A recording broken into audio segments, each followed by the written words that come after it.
现代科技新产品无数教人惯精神，唔知观众朋友恁敢捌看过用这无人机来比赛踢骹球咧？来看这家己溪口的溪教国中，因长期以来拢有伫咧学校内面推广无人机的科学课程活动。2023年的时阵，也成立家己县头一个无人机的骹球队。这学生囡仔唔但爱学这电子机械爱安怎斗，甚至佫爱会晓控制无人机的技术。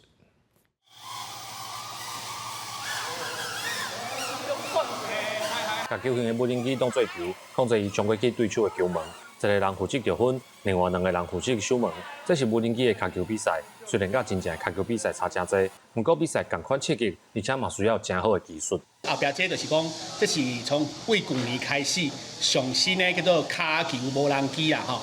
而这个场所内底呢，做安全的场所内底，伊喺做一个3个对3个人弄过迄个坑啊，这个比赛。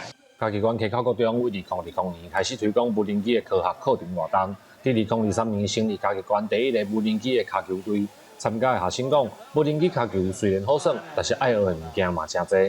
学到怎么去组装无人机啊、飞无人机啊，他去怎么把它修理嘛。啊，一个最重要的就是我学到说怎么去做团队合作，去跟你的队友去做配合这样。咱会学这个飞安那无人机安那飞的原理。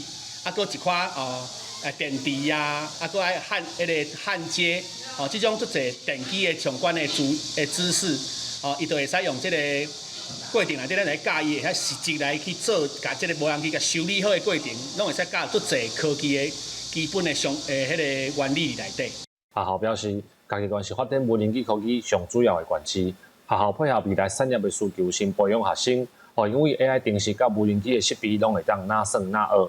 唔但开发囡仔的兴趣，嘛增加因未来发展的机会，阁会当利用在地优势，提高加培养人才。